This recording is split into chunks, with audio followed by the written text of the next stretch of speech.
Andy, you know Morocco at the World Cup. Yeah, Morocco. You mentioned Morocco 2022, right? Oh, Qatar. Morocco now. Okay. You know, after the 1934 World Cup, more World Cup now till 1950. Me a bubble 54, I was Switzerland. 58, I was Sweden, and a bubble 62, I was Chile. Until 1934, no Egypt for how many could see Africa name. You do 66, I was England, and a FIFA say Oceania for Asia for Africa, Omunina and Kamum. Na Omuni and more, no only one team, no more represented the 1966 World Cup in England. And I didn't know. Teams is original. Na openia or Gigi money or openia no figure and your friend on any jan. And also there be on pre and mobile sa qualifies in that. The SEC say sa continent in a kaboom. Na omotimia yi ba akope e dia akopim. Inti 1966 World Cup no man ko anko pim e wo ho. Inti ye ba ya ye ba bisi 1970. Na 1970 na dem ko akopim wo the Atlas Lions of Morocco.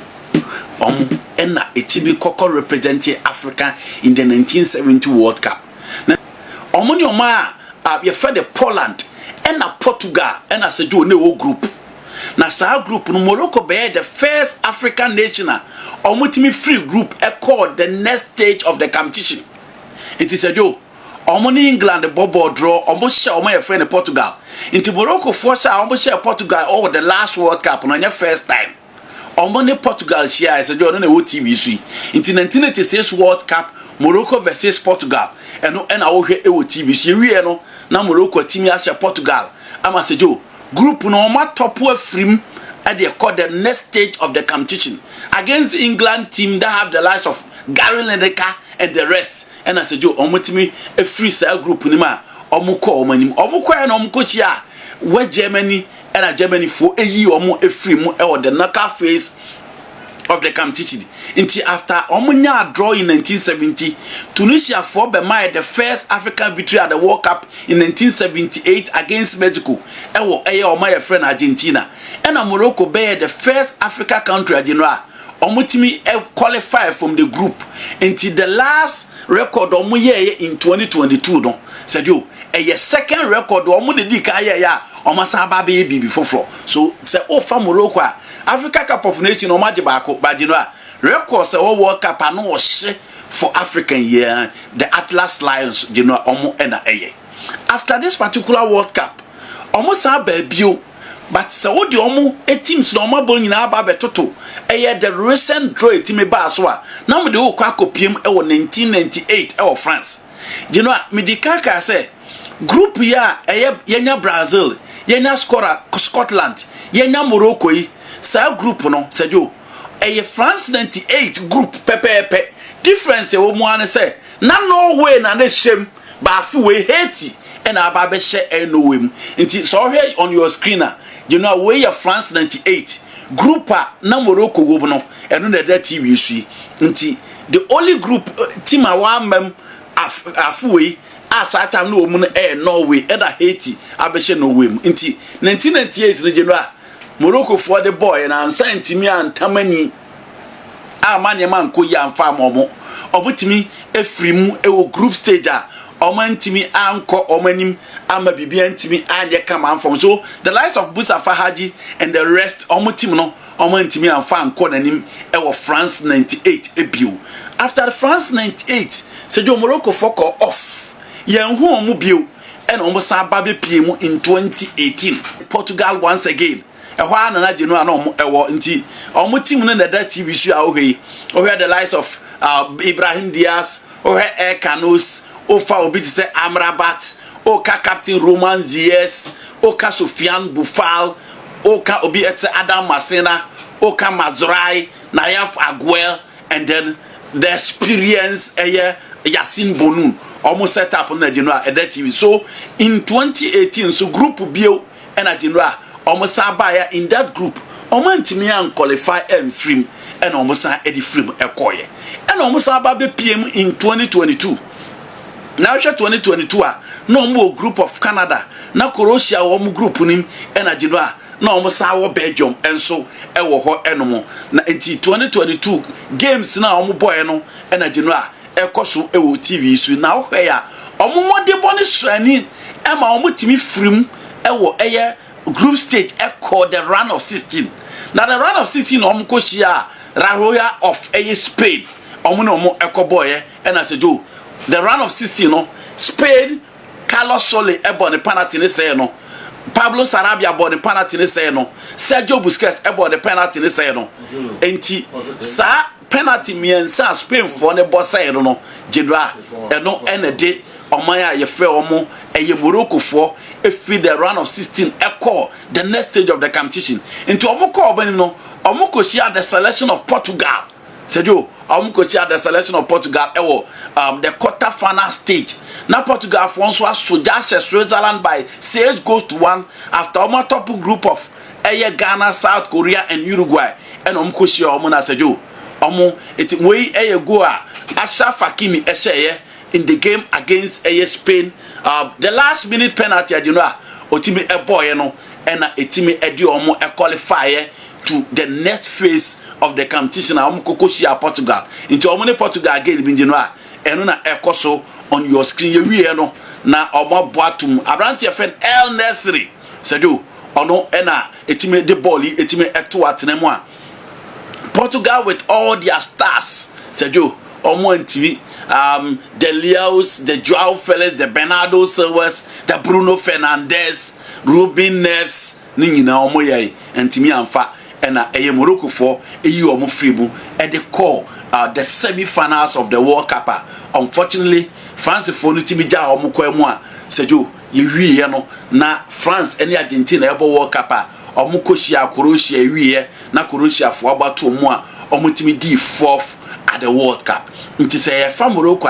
You know, Morocco is the first African nation. A fair draw at the World Cup. The first African nation. Saying a call the knockout stage of the World Cup. Almost the first African nation.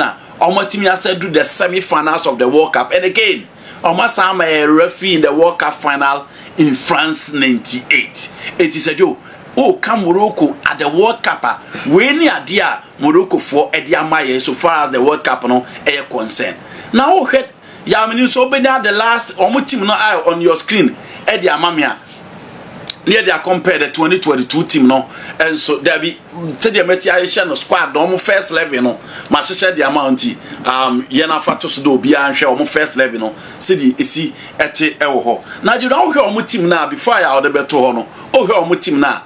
Omo goalkeeper friend Yasin Bonu. So offer the recent squad. That's how they compare the previous one in 2022.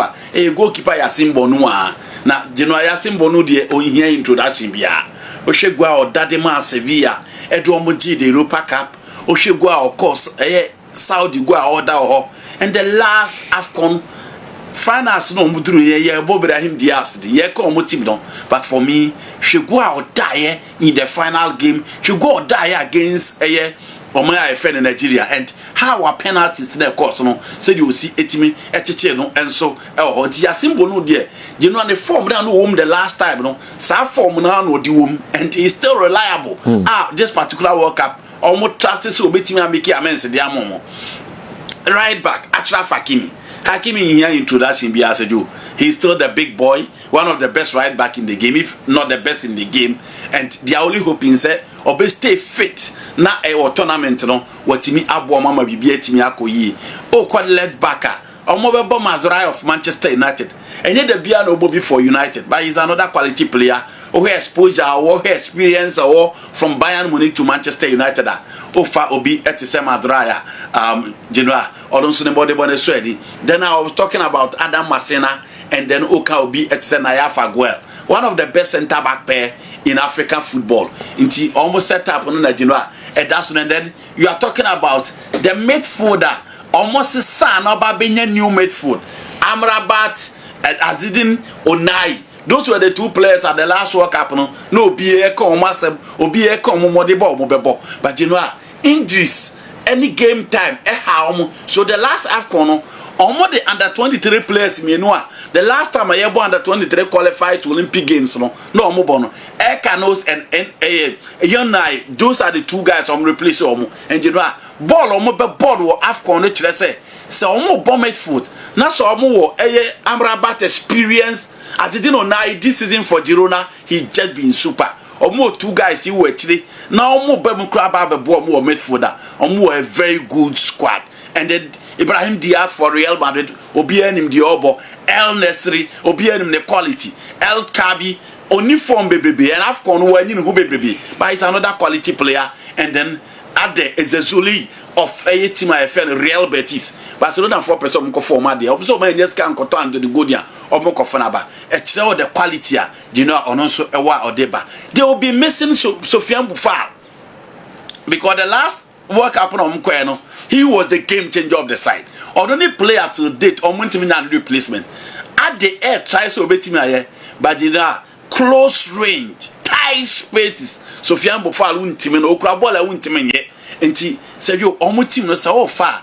I think the only upgrade about Hono is the experience level of Ibrahim Diaz and how quickly what blended to the team now or the Baby Room performance or the Maya.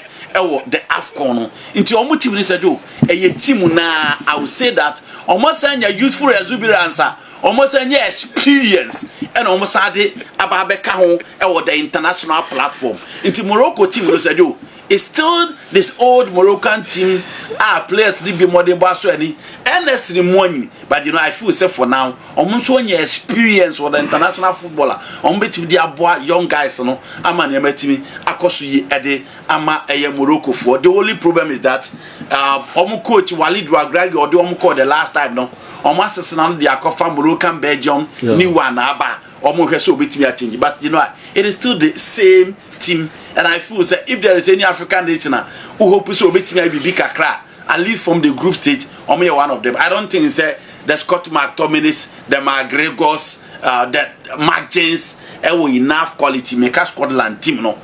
So mo ebetimi you or more team common for Haiti there. I don't think so more or the or the best Morocco.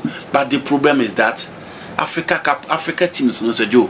Omo call World Cup no could do Brazil group man. Omo team free mo call me. That's a mercy. Omo team call me. Me kai team Morocco in 1998. Just last Afcon, Cameroon were the first African nation to beat Brazil at the World Cup. But omo team free group stage in 2010. Now Cote d'Ivoire Portugal, Brazil, North Korea in the group. Omo team and call me. Inti Ushia Brazil in the group you know na say wapem. But I want to see Morocco say at this World Cup, or me a Scotland normal EPP because Haiti will be the European boys. In the Brazil will qualify because you know they will not be thinking about Morocco and Scotland. They are thinking about the cathedrals on beat me a show. In the Morocco full be Scotland for also just to make sure say omo best or mono so it me come. You know that is all about the Atlas lines of Morocco and the idea about the water. Do you hear Morocco 2022? Morocco now. 2022 no to do semi-finals. World Cup. Which almost strength you they call a year. 2026. A bit kwanimu ana. General Morocco. General. So in a group of Croatia, Belgium, Canada. Now to be qualified from the group Yemfa Belgium in recent times. Belgium team about the semi-finals of the World Cup. I agree.